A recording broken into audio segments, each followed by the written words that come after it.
하나님 말씀 보시겠습니다. 하나님 말씀은 요한복음 10장 1절에서 21절까지 말씀입니다. 내가 진실로 진실로 너희에게 이르노니 문을 통하여 양의 우리에 들어가지 아니하고 다른 데로 넘어가는 자는 절도며 강도요 문으로 들어가는 이는 양의 목자라. 문지기는 그를 위하여 문을 열고 양은 그의 음성을 듣나니 그가 자기 양의 이름을 각각 불러 인도하여 내느니라. 자기 양을 다 내놓은 후에 앞서가면 양들이 그의 음성을 아는 고로 따라오되 타인의 음성은 알지 못하는 고로 타인을 따르지 아니하고 도리어 도망하느니라. 예수께서 이 비유로 그들에게 말씀하셨으나 그들은 그가 하신 말씀이 무엇인지 알지 못하니라. 그러므로 예수께서 다시 이르시되 내가 진실로 진실로 너희에게 말하노니 나는 양의 문이라. 나보다 먼저 온 자는 다 절도요 강도니 양들이 듣지 아니하였느니라. 내가 문이니 누구든지 나로 말미암아 들어가면 구원을 받고 또는 들어가며 나오며 꼴을 얻으리라. 도둑이 오는 것은 도둑질하고 죽이고 멸망시키려는 것뿐이요 내가 온 것은 양으로 생명을 얻게 하고 더 풍성히 얻게 하려는 것이라. 나는 선한 목자라. 선한 목자는 양들을 위하여 목숨을 버리거니와 삭구는 목자가 아니요 양도 제 양이 아니라. 이리가 오는 것을 보면 양을 버리고 달아나니 이리가 양을 물어가고 또 해치느니라. 달아나는 것은 그가 삭군인 까닭에 양을 돌보지 아니함이나 나는 선한 목자라. 나는 내 양을 알고 양도 나를 아는 것이 아버지께서 나를 아시고 내가 아버지를 아는 것 같으니 나는 양을 위하여 목숨을 버리노라. 또 이 우리에 들지 아니한 다른 양들이 내게 있어 내가 인도하여야 할 터이니 그들도 내 음성을 듣고 한 무리가 되어 한 목자에게 있으리라. 내가 내 목숨을 버리는 것은 그것을 내가 다시 얻기 위함이니 이로 말미암아 아버지께서 나를 사랑하시느니라. 이를 내게서 빼앗는 자가 있는 것이 아니라 내가 스스로 버리노라. 나는 버릴 권세도 있고 다시 얻을 권세도 있으니 이 계명은 아버지에게서 받았노라 하시니라. 이 말씀으로 말미암아 유대인 중에 다시 분쟁이 일어나니 그 중에 많은 사람이 말하되 그가 귀신 들려 미쳤거늘 어찌하여 그 말을 듣느냐 하며 어떤 사람은 말하되 이 말은 귀신 들린 자의 말이 아니라 귀신이 맹인의 눈을 뜨게 할 수 있느냐 하더라. 아멘. 지난주에는 아는 것, 보는 것, 믿는 것이라는 제목으로 예수님께서는 사람에 대하여 관심을 가지시고 사람을 위하여 가장 중요한 문제인 죄의 문제를 해결해 주시고 뿐만 아니라 사람이 문제라고 생각하는 것들도 해결해 주신다고 말씀을 드렸습니다. 하나님께서는 우리의 반응, 모습, 환경과 무관하게 은혜를 주십니다. 하나님의 일하심은 결과를 이루시고 사람은 하나님의 전적인 은혜와 축복을 받아 누리며 그것을 고백하는 것이라고 말씀을 드렸습니다.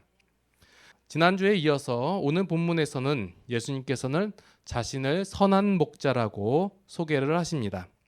요한복음 1장부터 9장까지는 이 예수님의 존재란 어떤 분이고 또한 이분의 역할은 어떠한 것인지가 선포되었고 이제 10장부터는 예수님과 이 백성과의 관계가 나타나고 있습니다. 예수님께서 오늘 목자가 되셨다, 목자가 된다라는 사실을 단순하게 밝히기 이전에 이미 충분히 사역을 통해서 자신이 목자 되심을 증거하셨습니다. 하나님의 방식은 언제나 인간을 위해 먼저 행하시는, 먼저 일하시는 분이십니다. 선한 목자가 누구이며 왜 선한 목자인가를 발견하시고 선한 목자에게 속한 양된 자의 평안함과 안식과 자유를 누리시는 성도들이 다 되시기를 축원합니다. 성경에도 이제 기적이 일어납니다. 그리고 성경에만 기적이 있는 것이 아니라 일상생활 중에서도 기적이 일어납니다. 기독교에만 기적이 있는 것이 아니라 불교에도 기적이 있고 다른 종교에도 놀라운 기적들이 일어납니다. 그런데 굳이 성경이 기적을 나타내고 신기한 사건들을 기록한 이유가 무엇입니까? 성경의 기적과 세상의 기적의 차이는 성경은 기적이 저절로 발생하는 것이 아니라 하나님이 행하신다라는 것입니다.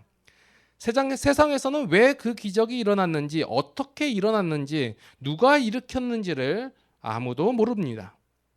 그냥 놀랍고 신기할 뿐입니다. 사람들이 기적을 믿는다는 것은 어느 날 자신에게도 그러한 신기한 기적이, 신기한 좋은 일이 일어나기를 바라는 것 외에는 없습니다. 성경의 기적은 하나님께서 목적을 가지시고 직접 행하십니다. 그래서 그 기적이 일어나기 전에 사전 작업이 있습니다. 미리 하나님의 사람들을 통해서 행하실 일을 말씀하시고 그리고 나서 그 말씀대로 기적을 일으키십니다. 그 기적의 이유는 기적 자체의 흥미거리가 아니라 인간의 생각과 차원과 수준, 상식, 한계를 넘어서는 일이 있다는 것을 우리로 하여금 알게 하시려는 것입니다. 그것은 바로 무엇이냐면 인간이 생각하는 것은 단지 내 앞에 있는 문제가 해결되는 것이고 내 앞의 상황들이 좀 더 풍요롭고 잘 되는 것이다 라고 생각하고 있을 때 하나님께서는 그것을 넘어서서 바로 인간이 죄에 사로잡혀 있다는 것을 알려주기 위해서 기적을 보여주신다는 것입니다. 예수님께서는 이 기적을 바람잡이로 해서 복음을 선포하고 계시는 것입니다. 그래서 예수님의 공생의 사역 동안에 수많은 병고침과 기적의 역사가 일어났지만 요한복음에서는 그것에 대한 대표적인 것 몇 가지를 기록하고 있습니다. 이 말의 의미는 기적 자체가 놀랍고 신기한 일이지만 이것이 다가 아니라 그 기적을 통해서 보여주시고 알려주시고 선포하시는 내용이 있다라는 것입니다. 성경에 나타나는 많은 기적을 보고 직접 체험함에도 불구하고 우리는 하나님을 믿지 않는 인간들을 발견하게 됩니다. 믿지 못할 일이 발생하면 믿는 것이 아니라 믿지 않는 것이 바로 죄인이라는 것입니다. 이 말씀에 대해서는 제가 요한복음에서 첫 부분에서 가나의 혼인잔치를 비유를 들며 말씀을 드렸습니다. 놀라운 기적을 체험하고 문제의 상황에서 벗어나고 그랬다 할지라도 그들에게서는 믿음을 바라볼 수가 없었습니다. 그 술이 떨어져 가지고 고생하고 있는 그 신랑이나 아니면 그 좋은 포도주를 맛보고 즐거워하고 있는 그 사람들이나 아니면 물을 떠다가 붓는데 포도주로 변한 것을 직접 경험한 하인들이나 이들에게 대해서 성경은 믿는다라고 얘기하지 않았습니다. 단지 그 옆에서 예수님께서 행하시는 일을 바라보고 있었던 그 제자들에게 믿으니라라는 표현을 합니다. 그러므로 다시 이것을 얘기하면 우리의 삶 속에서 곤란 중에서 해결을 받거나 놀라운 기적을 체험하거나 아니면 삶 속에 어떤 풍요함을 얻는다고 해서 믿지 않는다는 것입니다. 그러므로 이 진정한 기적 중의 기적은 죄인이 바로 하나님을 믿게 된 것이라고 성경은 말하고 있습니다. 그래서 믿음은 인간의 선택이나 결단이 아니라 전적인 하나님의 은혜라는 것입니다. 사람들은 이야기를 합니다. 다수를 위해서는 소수를 희생할 수 있다. 평화를 위한 명분이면 전쟁도 불사할 수 있다. 선한 목적을 위해서라면 약간의 불법적인 것도 괜찮다. 그러나 선한 일은 목적이 선하고 방법이 선하고 내용이 선하고 결과가 선해야 합니다. 선과 악의 기준은 하나님이시며 하나님의 기준, 하나님의 관점은 인간을 위하시는 것입니다. 그런데 많은 사람들이 선한 것을 행한다고 하면서 지금은 교회에 대한 예를 들겠습니다. 교회 안에서 선한 일을 한다고 해서 가진 불법을 자행합니다. 선한 목적이고 결과가 선하고 하다고 해서 그 과정 중에 일어나는 불법적인 여기서 불법적인 것은 법적으로 불법인 것도 속하지만 하나님의 원리와 방법과 하나님의 마음이 아닌 것은 다 불법이라고 성경은 말하고 있습니다. 그래서 대를 위해서 소수인 사람들을 희생시켜야 된다. 아닙니다. 성경에서는 그렇게 얘기하고 있지 않습니다. 누가복음 10장에서 나오는 강도를 만난 이웃에 대해서 그 사건을 보면 내 기준에서 나의 이웃이 누구인가를 생각하는 것이 아니고 강도 만난 자의 입장에서 이웃이 누구냐고 물으시는 것입니다. 하나님의 관점에서 하나님은 의로우시고 인간은 죄인이기에 공의를 판단하사 죄인을 징계하고 죽게 한다는 것은 선한 것이 아닙니다. 죄로 말미암아 죽을 수밖에 없는 죄인을 죄에게서 구원하는 일, 하나님의 의가 손해를 입더라도 죄인을 살려내는 일, 인간에게 자유를 허락하는 일이 인간에게 가장 소중한 일이기 때문에 이것이 선한 일입니다. 예수님의 사역에서는 어디에도 대를 위한 소를 희생이나 선한 목적을 위한 악한 방법이나 은혜를 명분으로 하는 어떤 굴림이나 속박이 없습니다. 이것이 바로 예수님과 인간 지도자의 차이인 것입니다. 오늘 말씀을 통해서 선한 목자란 무엇이며 선한 목자가 어떻게 행하고 있는지를, 그리고 지금 우리 상황에서 일어난 대립과 반대되는 상황들을 생각하시면서 말씀을 들으시기 바랍니다. 본문 중에 나타난 선한 목자는, 첫 번째, 목자는 문을 열고 닫아 양들의 길을 터준다고 했고, 목자는 이리로부터 막아주며 목자는 양을 위하여 목숨을 버리고 우리에 들지 아니한 양을 찾아가고, 그리고 목자는 앞서간다라고 본문 가운데 나와 있습니다. 예수님께서는 본인이 선한 목자라고 선언을 하십니다. 단지 선언한 뿐인지 아니면 직접 그 목자임을 증명하시는지 그 증거가 무엇인지 한번 확인해 보도록 하겠습니다. 당시의 관원들, 유대인의 지도자들은 아무런 치유도 해결도 도움도 주지 않았습니다. 늘 정죄하고 심판하고 사람들을 더욱 종교의 이름으로 힘들게 하였습니다. 성경은 이것을 도둑질이요, 죽이고 멸망시키는 것이라고 말합니다. 모든 인간의 지도자는 자신을 목표로 삼습니다. 한때는 겸손하고 충성을 다합니다. 왜냐하면 사람들의 마음을 얻어야 하기 때문에 그렇습니다. 그러나 자신이 원하는 자리에 도착했을 때는 전혀 다른 사람으로 변신을 합니다. 이제는 사람들에게 겸손해야 하는 이유가 없기 때문입니다. 권세가 되어버렸기 때문에 그 권세를 부리려고 합니다. 이것이 세상의 지도자인 것입니다. 그러나 예수님께서는 언제나 문제의 해결자가 되십니다. 죄인들에게 생명을 얻게 해주시겠다고, 그리고 자유를 얻게 해주시겠다고, 풍성하게 하시겠다고 말씀을 하십니다. 그 계획을 이루기 위해서, 죄인들을 위한 뜻을 이루기 위해 예수님은 인간을 죽이고 압박하는 것이 아니라 대신 자신이 죽는 것입니다. 인간의 문제를 해결하기 위해 다른 소수나 약자를 대신 죽이는 것이 아니라 자신이 죽어버리는 것입니다. 그래서 예수님께서는 선한 목자인 것입니다. 예수님만이 사람들의 진정한 목자인 것입니다. 또한 목자가 선한 목자이면 양은 생명을 얻고 더 풍성히 얻는 것입니다. 양의 문제가 아니라 목자의 문제인 것입니다. 그래서 예수님께서는 언제나 인간들에게 묻거나 요구하시거나 따지지 않으시는 것입니다. 아무것도 요구하지 않고 아무것도 얽매이지 않으십니다. 그리고 예수님 본인 자신이 십자가를 지시는 것입니다. 본문의 표현대로 목자는 문을 열고 닫아 양들의 길을 터줍니다. 목자는 이리로부터 양을 막아주며 양을 위하여 목숨을 버리십니다. 우리에 들어오지 아니한 양을 찾아다니며 목자는 양보다 앞서갑니다.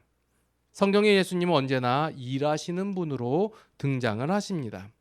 이 선한 목자는 일하시는 분이요, 수고하는 분이요, 자신이 죽어주시는 분이십니다. 나는 선한 목자니까 나를 따르라가 아니라 나는 선한 목자이니까 내가 죽으리라입니다.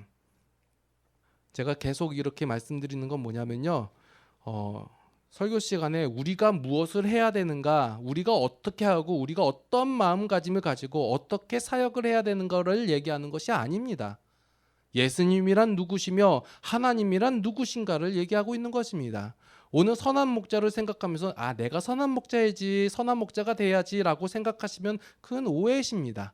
예수님에 대해서 말씀하고 있는 것입니다. 예수님은 일하시는 분이고 수고하시는 분이고 자신이 대신 죽어주시는 분이십니다. 그래서 우리가 예수님이 하신 일들, 예수님께서 어떻게 우리에게 행하셨고 우리에게 어떻게 보이셨는가를 우리가 그것을 바라보고 그것을 인정하는 것, 그것을 믿는다라고 성경을 말씀하고 있습니다. 인간들은 어떠냐면 다른 사람들을 희생시켜서 지도자를 보호하려고 합니다. 그러나 성경이 이 선한 목자이신 예수님은 자신이 희생을 당해 죄인들을 살려내십니다. 인류 역사상 유일하게 예수님만이 인간의 목자, 선한 목자이십니다. 예수님께서는 당연히 선한 목자라고 많은 성도들이 인정을 합니다. 여기에서는 불만이 없습니다. 예수님께서는 선한 목자이십니다 라고 이야기하면 옳습니다, 맞습니다 라고 얘기합니다. 그런데 교회 중에, 우리의 모임 중에 선한 목자, 선한 지도자, 리더가 있기를 소망할 때가 있습니다. 과연 이것이 성경적일까요? 성경에서는 하나님께서는 사람을 세워서 하나님의 일을 감당케 하십니다. 하나님께서 사람을 세우시는 이유는 그 사람이 능력이 있고 선하고 신실해서가 아닙니다. 기적이 등장하는 이유가 기적을 통해 하나님을 알게 하시는 것처럼 사람을 세우시는 이유도 그 사람을 통하여 하나님을 알게 하시려는 것입니다. 성경에 등장하는 하나님의 사람은 능력이 있는 자가 아니었습니다. 사람 중에 가장 탁월하고 지혜롭고 리더십이 있는 사람이 아닙니다. 왜 우리가 이렇게 생각을 했었냐면 일반적인 인간 사회에서는 이것이 맞습니다. 능력 있고 탁월하고 지혜 있고 리더십이 있는 사람이 지도자가 돼야지 그 조직이 올바로 서고 그 조직이 왕성해지기 때문에 이렇게 말을 합니다. 그리고 성경에서도 그 조직이 풍성해지고 어떤 활동성을 지니고 그리고 잘 되니까 이 잘 되는 것은 우리의 생각에 지도자가 탁월하고 능력 있고 리더십이 있기 때문에 그럴 것이다라는 생각의 전제하에 그렇게 대하기 때문에 그렇습니다. 그러나 그렇게 되면 지도자가 앞서게 되고 리더만 바라보게 됩니다. 그러나 성경은 반대로 갑니다. 그렇게 할 수 없는 자가 그 일을 이루었습니다. 리더십도 없고 그리고 능력도 없고 지혜도 부족한 자가 지도자로 세워졌는데 그 일이 이루어지는 것을 우리는 바라봄으로 이것은 하나님께서 행하셨고 하나님께서 일하시고 하나님께서 이루셨다라는 고백을 이끌어내게 되는 것입니다. 꿈과 비전이 있고 열정이 있고 추진력이 있고 모든 난관을 헤쳐나갈 강한 사람이 바로 우리의 지도자가 아닙니다. 그런 사람을 세운 것이 아닙니다. 사람을 고를 줄 알고 적재적소에 인재를 배치하여 시대를 분별하고 변화에 민감한 사람을 세운 것이 아닙니다. 그런 사람은 어디서 찾을 수 있냐면 성경에서 찾는 것이 아니라 위인전이나 아니면 삼국지에서 찾아보면 이런 사람들을 찾아볼 수 있습니다. 성경에 등장하는 사람은 전혀 목자가 될 만한 사람이 아닙니다. 그럼에도 불구하고 하나님께서 세우셔서 하나님의 역사를 감당케 하심으로 하나님의 일하심이 증명되게 하시는 것입니다. 우리는 하나님께서 세우시는 사람을 의지하는 것이 아니라 그 사람을 세우시고 도우시고는 그 하나님을 의지하는 것입니다. 또한 하나님께서는 사람을 세우시고 책임을 씌우거나 판단하고 책망하지 않습니다. 하나님은 뜻을 세우시는 분이십니다. 뜻을 세우신 분이 일을 행하시는 것입니다. 그래서 하나님은 직접 일하시는 분입니다. 일하시는 분이 모든 책임을 직접 감당하시는 것입니다. 예수님도 마찬가지로 하나님과 동일하시기에 일하시는 방법, 원리가 하나님과 같습니다. 예수님께서는 제자들을 부르셨습니다. 예수님께서 함께 동행하시며 가르치시며 권세를 주시며 하나님을 알게 하셨습니다. 이후에 제자들에게 사역을 맡기실 때도 책임을 주고 과업을 주고 떠나가신 뒤에 돌아오셔서 이제 심판을 하겠다는 것이 아니라 언제나 함께 하시겠다고 약속을 하시고 그 약속을 지키신 분이 예수님이십니다. 인간은 인간을 인도하지 못하고 변화시키지 못하고 책임지지 못합니다. 그런데 사람은 사람을 변화시킬 수 있다라고 생각하고 사람을 책임진다고 약속을 합니다. 그렇지 못합니다. 인간은 인간의 목자가 될 수 없습니다. 오직 하나님만이, 예수님만이 우리의 선한 목자가 되십니다. 성도와 목회자는 동일한 하나님의 백성으로 함께 즐거워하며 함께 사역을 나누는 동역자들입니다.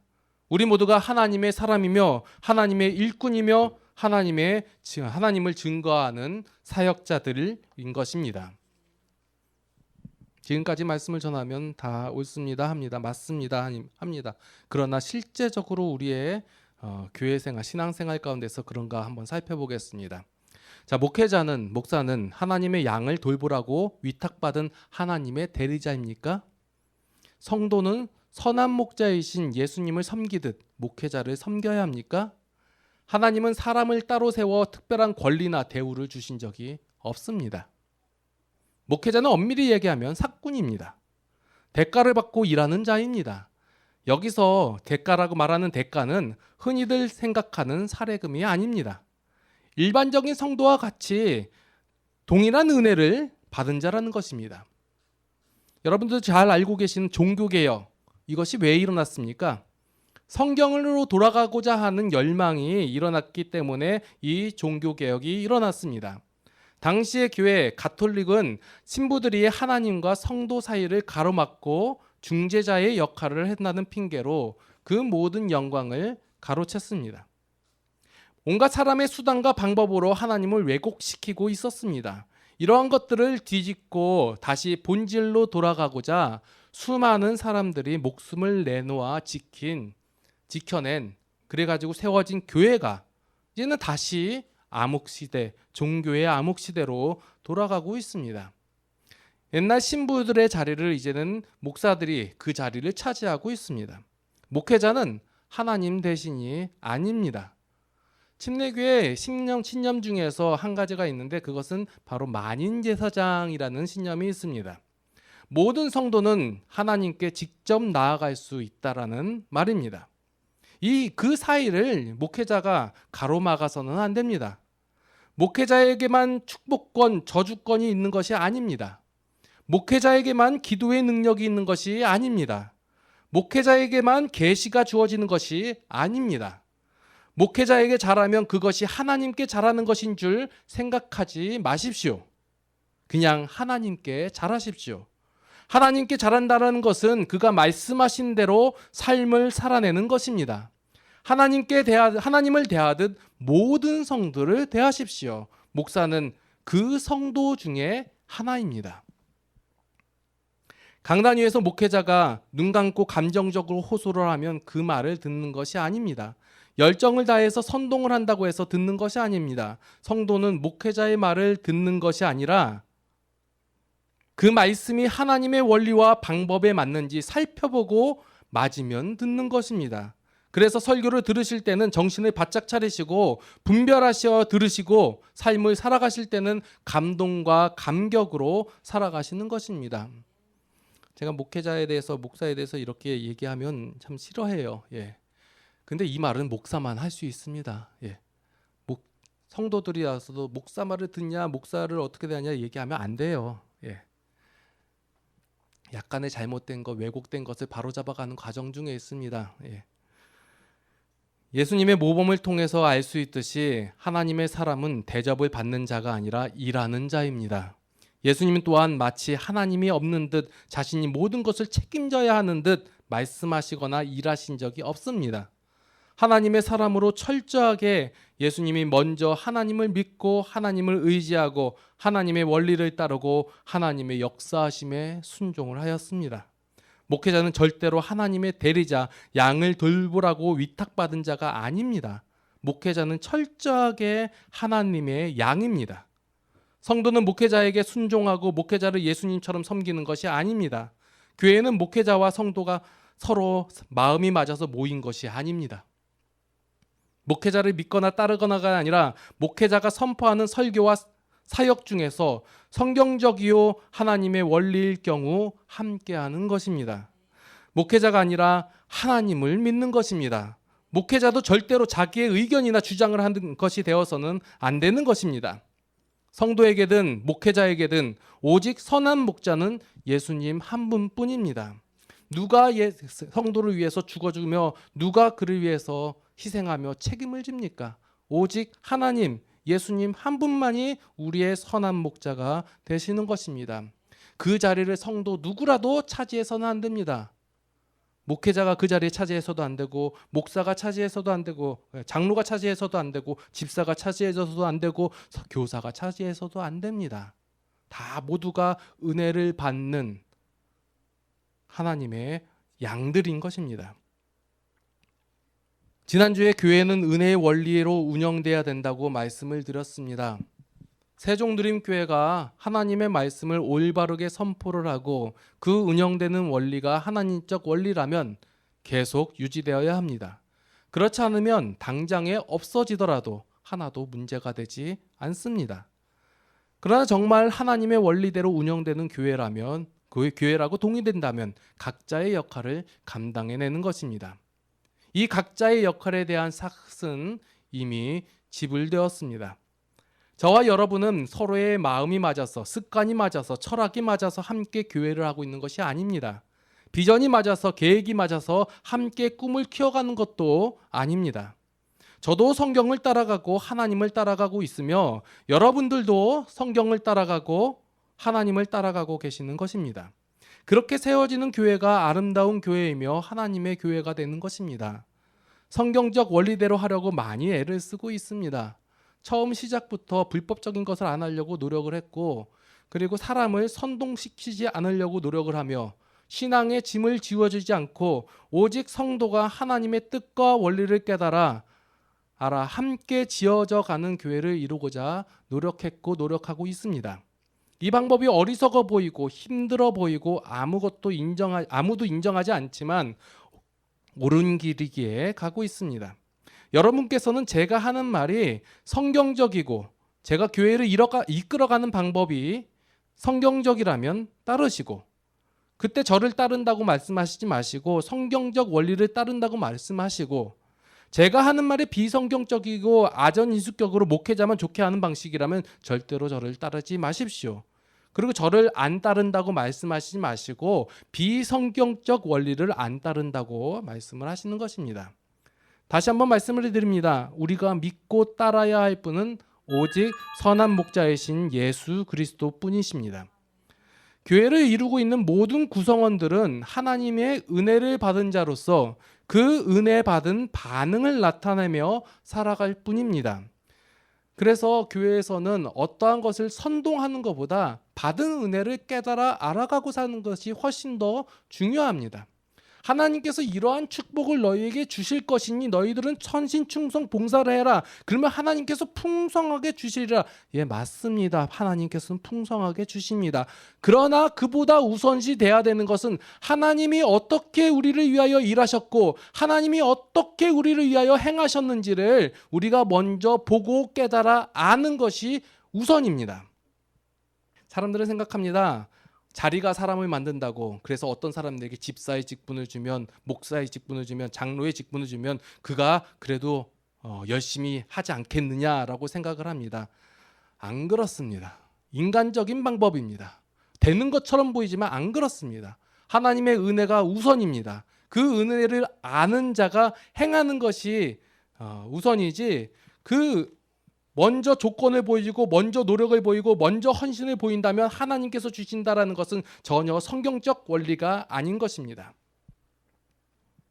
교회를 이루고 있는 모든 구성원들은 하나님의 은혜를 받은 자로서 그 은혜 받은 반응을 나타내며 살아가는 것입니다. 그래서 성도는 먼저 하나님의 은혜를 알아야 합니다. 단지 내가 생각하는 이익을 이루어 주셨고 내가 생각하는 좋은 가치를 더해 주셨기 때문에 그것이 은혜라고 말하지 마시고, 하나님적 관점을 가지고 우리에게 가장 중요하고 필요한 것을 해결하신 것입니다. 그것이 뭐였냐면 죄에 대한 문제입니다. 그 죄를 바르게 알고 그것이 해결됐다는 그 사실을 깨달았을 때 그 은혜가 내게 풍족하며 넘치는 은혜가 되는 것입니다. 저와 여러분은 싹군입니다. 이미 감당치 못할 삭을 받은 삭군입니다. 삭을 받았음을 깨달아 아시고 그 놀라운 것을 받은 자로서 마음껏 반응하시며 신앙생활을 하시기 바랍니다. 그것이 헌신이요, 그것이 사역입니다. 하나님을 알아 그 은혜로 인하여 죄에게서 능히 승리하시고 그 힘으로 넉넉히 삭군의 삶을 살아가시는 성도님들이 다 되시기를 예수님의 이름으로 축원합니다. 기도하겠습니다. 하나님께서 먼저 행하셨고 하나님께서 먼저 일하셨습니다. 하나님께서 먼저 우리에게 은혜를 베풀어 주셨습니다. 삭을 이미 충분히 주셨습니다. 그래서 우리가 하는 모든 헌신과 모든 반응들은 어떠한 것을 이끌어내기 위한 조건이 될 수가 없습니다.